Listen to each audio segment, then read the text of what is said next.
Olá, meu amigo, minha amiga, sejam bem-vindos a mais um Portal do José. Hoje para mais um encontro nesse momento bastante turbulento no cenário político aqui do nosso país. Muitas pessoas que se ocupam de observar a realidade aqui do Brasil, às vezes ficam muito desanimadas, as pessoas ficam chocadas, outras ficam perplexas, outras ficam indignadas diante das situações que a gente observa no mundo da política. Mas tem um outro aspecto também que é muito interessante para a gente observar também de um modo positivo. É que agora no Brasil, uma boa parcela da sociedade que está acompanhando os noticiários está prestando atenção como funciona, ou no funcionamento do jogo político. Nós todos estamos vendo que a figura do presidente da Câmara Federal, ele está numa situação de muita proeminência.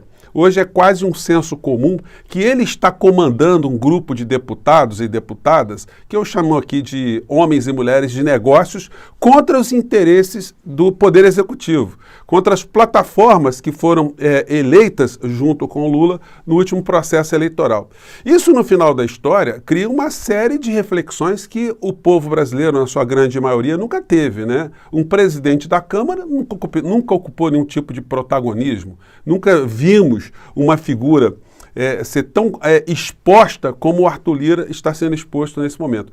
E ele não tem um telhado que a gente pode dizer, possa dizer que seja uma laje de concreto. Ali tem muitas vidraças. E essas vidraças começam lentamente também a serem atingidas por algumas pedrinhas, podendo cair a qualquer momento um grande meteoro sobre a cabeça do atual presidente da Câmara. Bom, o jogo político está se dando. A gente vai tirar algumas conclusões ao longo das próximas semanas.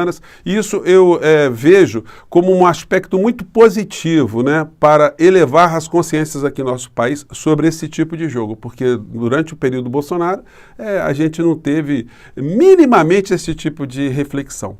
Eu vou traçar aqui algumas diferenças fundamentais, porque tem gente já tentando acentuar um processo de conspiração prematura para provocar um processo de impeachment no atual presidente da República. É isso mesmo que vocês estão ouvindo. Vou conversar com vocês sobre essas questões, mas antes de mais nada é sempre muito importante convidar você que está chegando agora no nosso portal a se inscrever. Você que é muito bem-vindo, conheça os nossos outros vídeos, se você gostar, compartilhe, dê seu joinha, mande seus comentários para cá. Nosso portal está crescendo bastante, já somos 789 mil pessoas inscritas aqui. Isso é muito gratificante, é muito bacana.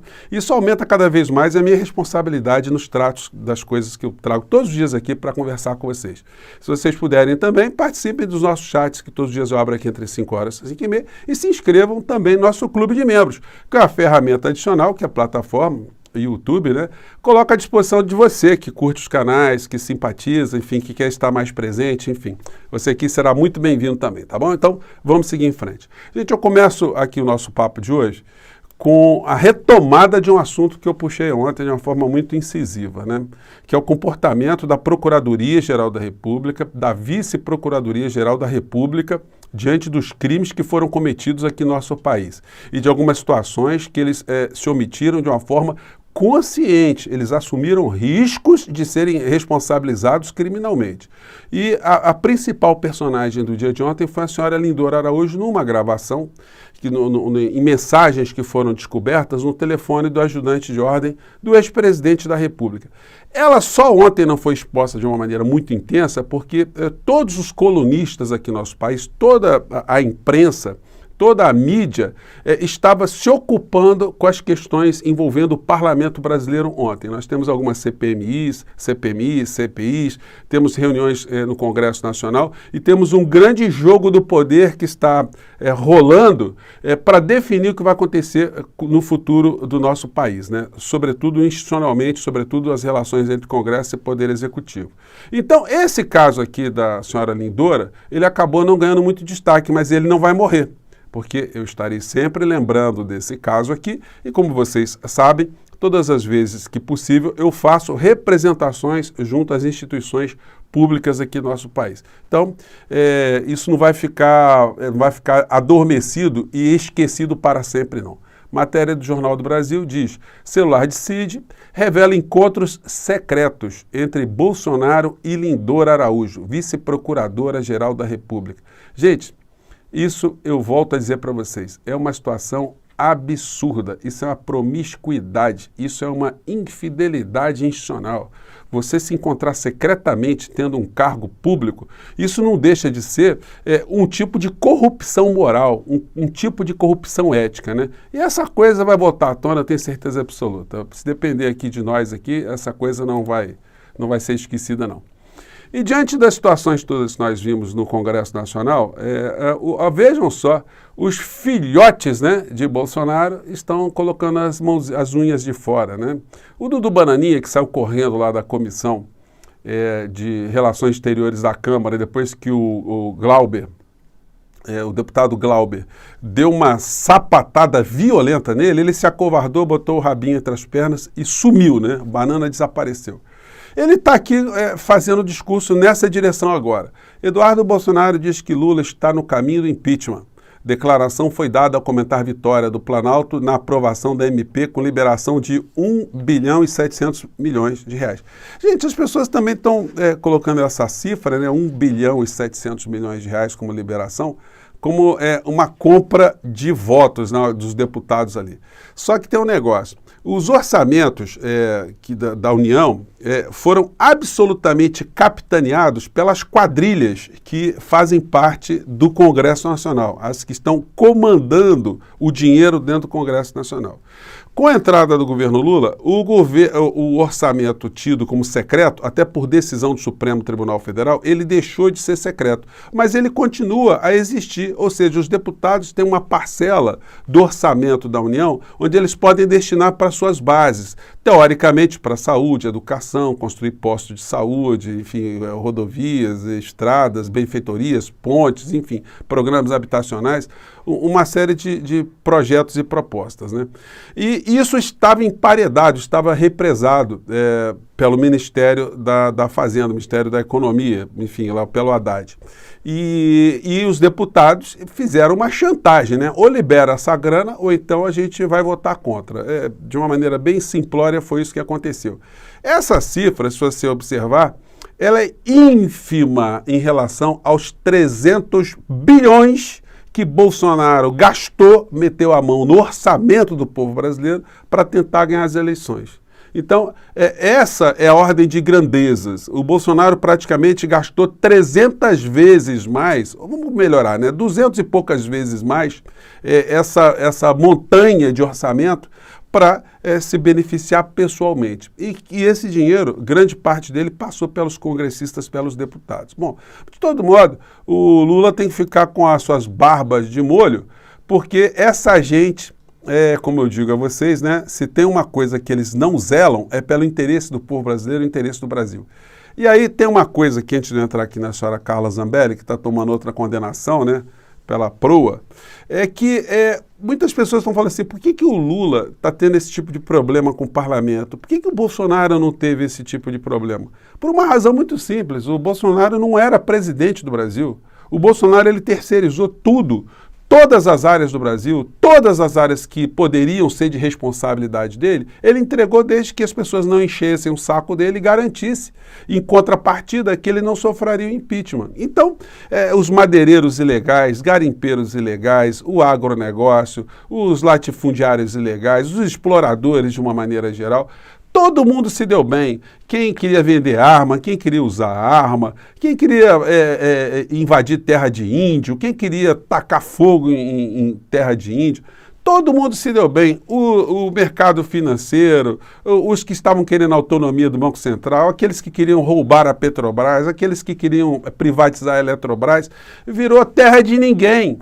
Então, quando a terra é de ninguém, como é que os homens de negócios que estavam fazendo negócios dentro do parlamento brasileiro poderiam criar algum tipo de obstáculo ao Bolsonaro, notadamente comandando uma enxurrada de cadáveres aqui no nosso país, com a proteção da Procuradoria-Geral da República? Então, essa é a grande diferença. O presidente atual, o presidente Lula, ele tem uma série de programas, uma série de propostas que se conflitam com esses interesses todos, que tem representantes dentro do Congresso Nacional. Portanto, nós vamos ter cada vez mais a evidência da necessidade de se fazer política, de se conversar com esses grupamentos, e mais do que isso, né, como eu tenho sempre salientado aqui, a vinda do presidente da República para as redes sociais, para conversar com a sociedade, para mobilizar a sociedade, para ter algum tipo de força política maior para conversar com essas figuras, mostrando quem é que está por trás dele. Quem é que está por trás do presidente? É o povo, ou uma grande parcela do povo. E isso não é pouca coisa, gente. Isso é uma coisa muito importante.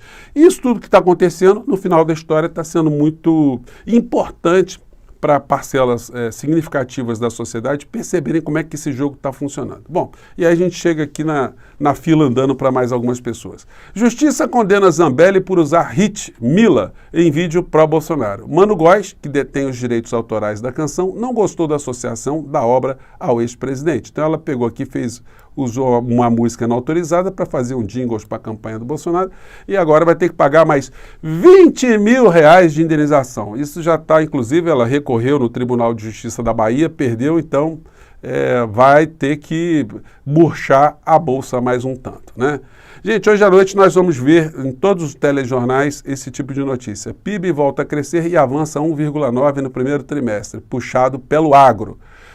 E essas notícias positivas, elas devem ser vistas com muitas reservas, porque existe uma pregação ideológica e econômica para mostrar para a sociedade que esse modelo que nós temos no nosso país é um modelo muito bacana. Você que fica sentado na sua casa, você tem que ficar feliz, tá? Porque a economia está crescendo, porque o agro está crescendo. Isso não muda nada da sua vida, mas você recebe a informação como se fosse a coisa mais importante do mundo. Então, eu quero compartilhar com vocês um vídeo aqui do professor Gessé, que é sociólogo, pesquisador, num programa na TV Cultura há 5 anos atrás, onde ele fala muitas coisas que eu falo para vocês aqui no nosso portal. Vamos compartilhar isso aqui, vamos analisar. Vamos lá, fala, professor Gessé. Nós somos dominados a uma pregação ideológica dos grandes veículos de comunicação? Existem forças que têm interesse nisso, ou seja, existem forças econômicas, no nosso caso, que têm interesse na distorção sistemática da nossa realidade. É exatamente o que acontece com a nossa mídia. Quer dizer, a nossa mídia, ela é a pior mídia do mundo, né? Quer dizer, ela não tem nenhuma pluralidade, não há divergência de opiniões, né? E é uma mídia que digamos assim, ela é a boca do capital financeiro. Normalmente as pessoas acham que a manipulação midiática é sempre política, ou seja, tem a ver com o Estado, etc. Mas essa manipulação, e existe no nosso caso, ela pode estar centrada no mercado, né? O que mostra como as forças de mercado são invisibilizadas entre nós, né? E a nossa mídia é uma espécie de boca da fração financeira do capital entre nós hoje em dia, né? Então ela distorce, quer dizer, enquanto a fração financeira organiza o assalto da população como um todo, via juro, via dívida pública, via isenções fiscais de bancos e de empresas, que é a real corrupção, né? Que é 1 bilhão de vezes maior do que a merreca que a Lava Jato disse ter recuperado aos cofres públicos, o que é uma demonstração, né, da farsa que isso significa, né? Quer dizer, dessa corrupção ligada apenas ao Estado e à política, porque é uma forma de você fragilizar, criminalizar a política, porque o sistema político foi montado assim, desse modo, para que o mercado pudesse comprar. Essa é a história, né? Então o sistema político inteiro tem que ser refeito. Essa é a discussão que nunca se põe na nossa mídia, né? A mídia sempre fulaniza a corrupção, né, para continuar ganhando com ela, né? Ou seja, então o esquema real de poder entre nós não está no Estado, nunca esteve, né?